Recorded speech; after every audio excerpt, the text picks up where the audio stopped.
Bom dia, na graça e na paz do Senhor Jesus, povo de Deus. Que a graça e a paz do Senhor estejam sobre as nossas vidas neste novo dia, na verdade, uma nova semana de trabalho, já segunda-feira, dia 11 de novembro de 2024. E uma excelente maneira de começar um novo dia, uma nova semana de trabalho é meditando na palavra de Deus. Por isso eu o convido a continuar a leitura da Bíblia, que hoje vamos ler Livro de Juízes, capítulo 15, continuidade da história do Sansão. Vamos lá então? Algum tempo depois, na época da colheita do trigo, Sansão foi visitar a sua mulher e levou-lhe um cabrito. Vou ao quarto da minha mulher, disse ele, mas o pai dela não quis deixá-lo entrar, porque, como todos lembram, provavelmente algum detalhe da cultura dos filisteus na época fez com que, como Salomão não concluiu a semana do casamento, a noiva fosse dado ao seu amigo, ao seu padrinho lá. Detalhes da cultura da época, que talvez algum fato arqueológico ou histórico até explique. Então, Salomão achou que Salomão, os nomes são parecidos, às vezes eu confundo. Sansão achou que estava tudo certo, o casamento fora validado e não foi, ela estava casada com outro. E aí quando Salomão chega lá para reencontrar sua esposa na casa do pai dela, o pai dela não deixa ele entrar. Verso 2: Eu estava tão certo de que você a odiava que disse odiava, disse ele, o pai da moça, que a dei ao seu amigo. A irmã mais nova não é mais bonita? Fique com ela no lugar da irmã. O pai quis dar um jeito lá. Coisas que a cultura da época permitia. Então o pai oferece a irmã mais nova, porque a mais velha, que era a esposa do Sansão, teoricamente a primeira esposa, já tinha sido dada a outro. Versículo 3: Sansão lhe disse: Desta vez ninguém poderá me culpar quando eu acertar as contas com os filisteus. Aí Sansão de novo fica indignado. E agora diz: agora eu posso agir contra os filisteus por culpa dos filisteus. Versículo 4: Então saiu, capturou 300 raposas e as amarrou aos pares pela cauda. Depois prendeu uma tocha em cada par de caudas. É uma coisa completamente excepcional isso que é descrito aqui que Sansão fez. Acendeu as tochas e soltou as raposas no meio das plantações dos filisteus. Assim ele queimou os feixes, o cereal que iam colher e também as vinhas e os olivais. Você imagina 300 raposas, 150 pares amarrados uma a outra aí pela cauda, com tocha de fogo entre elas, correndo desesperadas, o incêndio que isso causou. Os filisteus perguntaram: quem fez isso? Responderam-lhes: foi o Sansão, o genro do Timnita, porque a sua mulher foi dada ao seu amigo. Então os filisteus foram e queimaram a mulher e o seu pai. A Bíblia não traz muito detalhes sobre essas questões culturais e leis da época e daquele povo, mas é tudo muito estranho. Põe a culpa aí no pai da mulher do Sansão e queimam ele e a esposa, parece que queimam a família lá, sendo que essas pessoas eram filisteias. E que, inclusive, a mulher do Sansão havia aceitado a proposta dos seus compatriotas, que a pressionaram a revelar o segredo daquela charada que o Sansão propôs no dia do casamento. Ela colaborou com eles. Mas agora, mediante o prejuízo que eles tomaram com a atitude do Sansão, eles não hesitam e vão lá e tocam fogo na família do pai da esposa do Sansão. Versículo 7, Sansão lhes disse, já que fizeram isso, não sossegarei enquanto não me vingar de vocês. A coisa aí ia piorando, porque eles reagiam e o Sansão os filisteus reagiam de lá e o Sansão reagiu de cá. E o autor bíblico está deixando claro que, apesar da infidelidade de Sansão, Deus está usando o Sansão com os seus ímpetos para cumprir o propósito de libertar o povo do domínio dos filisteus. Versículo 8. Ele os atacou sem dó nem piedade e fez terrível matança. Depois desceu e ficou numa caverna da rocha de Ecrã. Não se diz quantas pessoas foram mortas nesse ataque do Sansão aí, em vingança à morte do sogro, do quase sogro e da família lá. Versículo 9, os filisteus foram, mas parece, antes disso, parece que morreu muita gente aí. Versículo 9, os filisteus foram para Judá e lá acamparam, e espalhando-se pelas proximidades de Leí. Os homens de Judá perguntaram, por que vocês vieram lutar contra nós? Eles foram armados lá, um exército mesmo. Eles responderam, queremos levar Sansão amarrado para tratá-lo como ele nos tratou. Então eles levantaram o exército aí para ir atacar o povo de Judá. 3.000 homens de Judá desceram até a caverna da rocha de Etã e disseram a Sansão, você não sabe que os filisteus dominam sobre nós? Você viu o que nos fez? Eles vão lá reclamar com o Sansão, porque agora os filisteus estão prestes a atacar o povo de Judá. Ele respondeu, fiz a eles apenas o que eles me fizeram. Sansão não media muitas consequências aí, tá determinado a preservar ou manter esse espírito vingativo. Disseram-lhe, viemos amarrá-lo para entregá-lo aos filisteus. 3.000 homens aí. E parece que eles tentaram meio que negociar com Sansão, porque deu a entender que eles já perceberam que se eles se levantassem diretamente contra Sansão, Sansão podia até matá-los. Sansão disse, jurem-me que vocês mesmos não me matarão. Certamente que não, responderam. Somente vamos amarrá-lo e entregá-lo nas mãos deles. Não mataremos. Então os israelitas se comprometeram a não matar o próprio Sansão, caso ele se entregasse. E o prenderam com 2 cordas novas e o fizeram sair da rocha. Parece que ele estava numa espécie de uma caverna, num lugar lá que dava uma certa segurança para ele lá. E aí ele saiu, se entregou. Quando ia chegando a Leí, os filisteus foram ao encontro dele aos gritos. Os filisteus agora ficaram animados quando viram Sansão amarrado. Mas o Espírito do Senhor apossou-se dele. As cordas em seus braços se tornaram como fibra de linho queimada, e os laços caíram das suas mãos. O Sansão aí rompeu as cordas com uma facilidade impressionante, mediante uma manifestação excepcional. O escritor aqui diz que uma manifestação excepcional do Espírito de Deus, usando Sansão para cumprir o seu propósito. Versículo 15, encontrando a carcaça de um jumento, pegou a queixada e com ela matou 1.000 homens. Lembram da carcaça do leão? Nazireu não podia pegar em carcaça de animais, de qualquer animal, muito menos de um animal impuro, como leão e no caso aqui, um jumento. Animais impuros, pela lei de Moisés, eram animais que eram impróprios para consumo humano.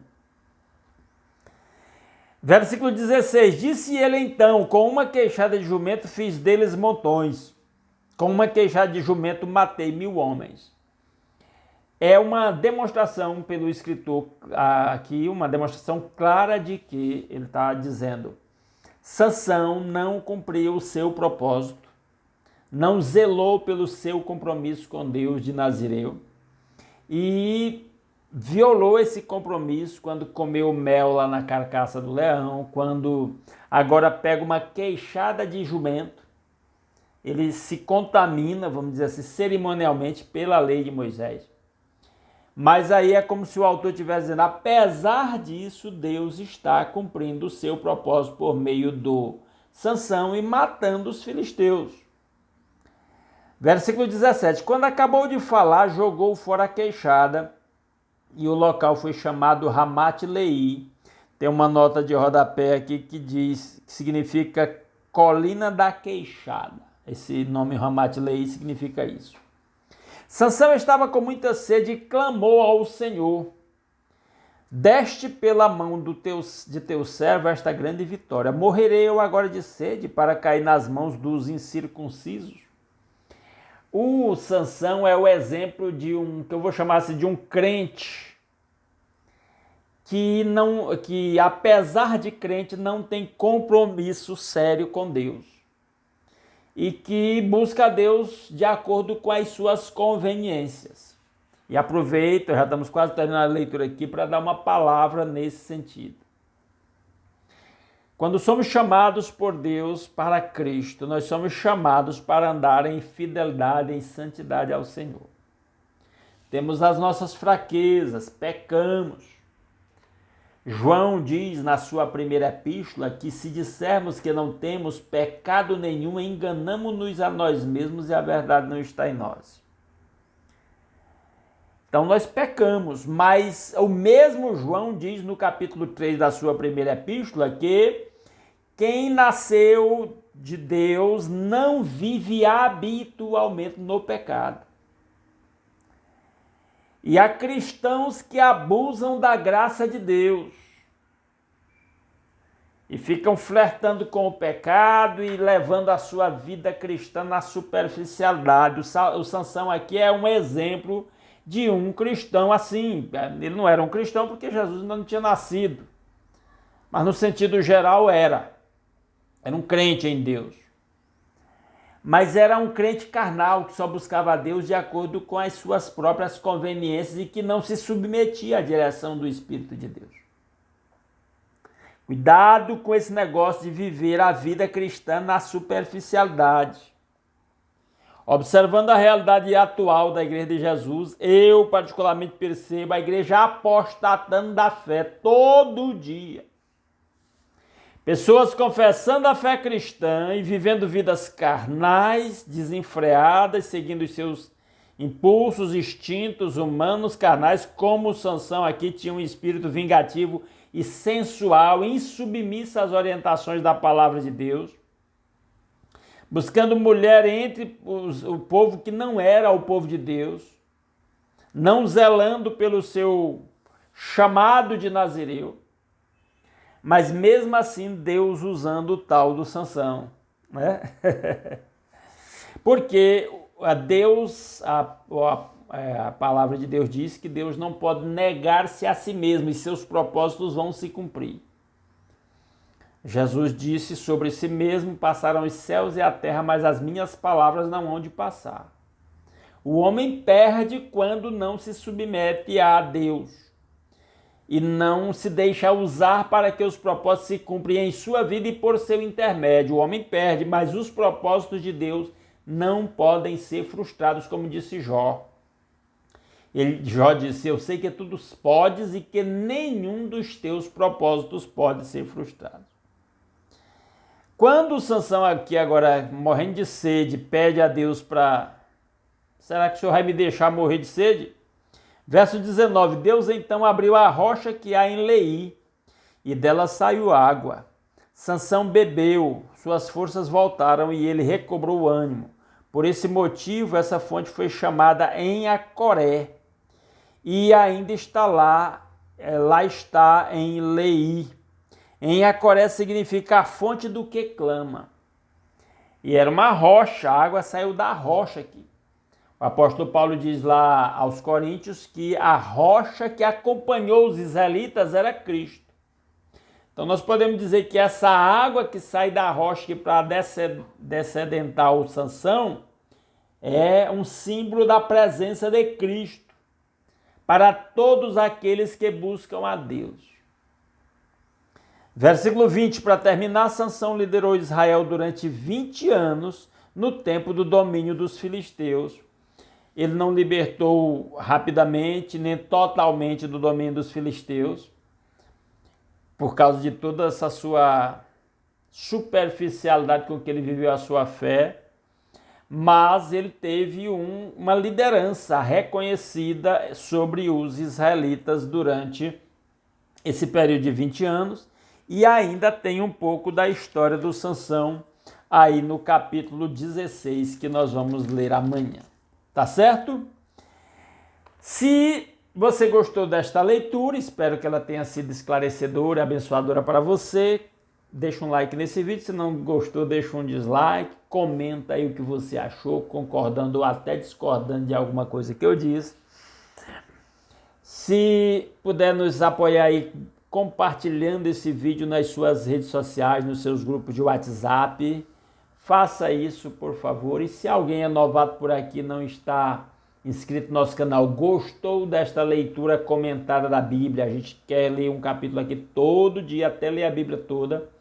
Se você quer continuar acompanhando essa leitura e não está inscrito, se inscreva no canal. E até, como de vez em quando eu faço, peço aos meus irmãos, veja se você continua inscrito aí, porque às vezes a plataforma desfaz inscrições aí por coisas deles lá. Então é bom de vez em quando a gente dar uma olhada se continua inscrito. Tá bom? Vamos orar para terminar?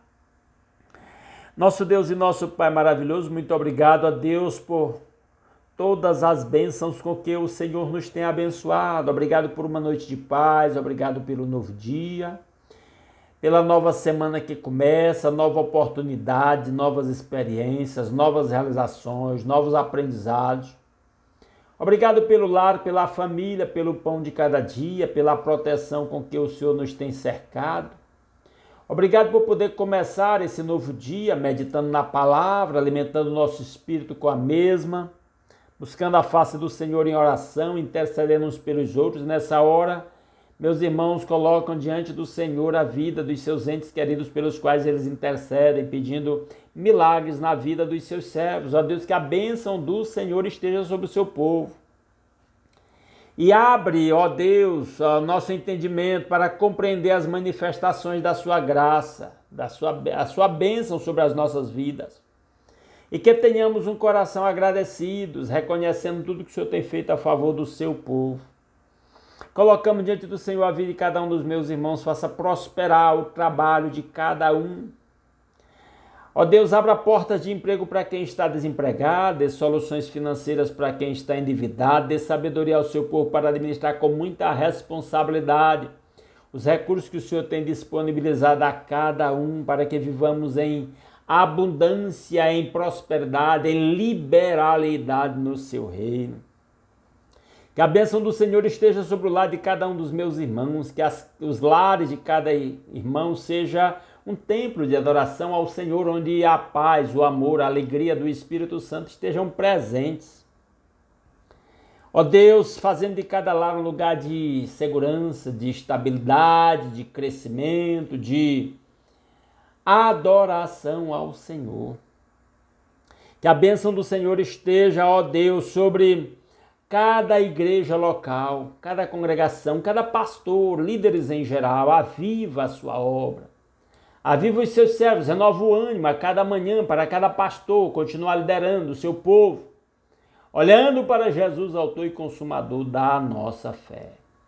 Seja com a obra missionária, proteja os missionários, faça prosperar o seu trabalho, que eles vejam o fruto do seu trabalho e se alegrem com isso, celebrem ao Senhor com isso.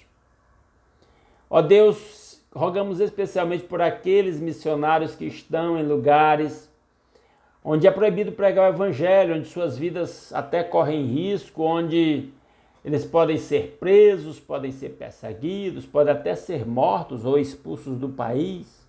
Protege cada um, meu Pai, dá sabedoria e faça prosperar. Muitas vidas sejam alcançadas pelo evangelho do Senhor Jesus. Ó Deus maravilhoso, que a bênção do Senhor esteja sobre o seu povo nesse dia, para que possamos levar a bênção do Senhor por onde quer que nós vá e compartilhar com todos aqueles que de qualquer maneira venham a cruzar o nosso caminho. Para que em tudo o nome do Senhor seja glorificado por meio do seu povo. É a nossa petição que fazemos agradecidos em nome de Jesus. Amém. Aleluia. Meus amados irmãos, muitíssimo obrigado pela sua companhia. Se Deus quiser, amanhã às 5h30 da manhã estaremos aqui de volta, continuando a leitura do livro de Juízes. Aguardo todos aqui. Um grande abraço a todos os meus irmãos.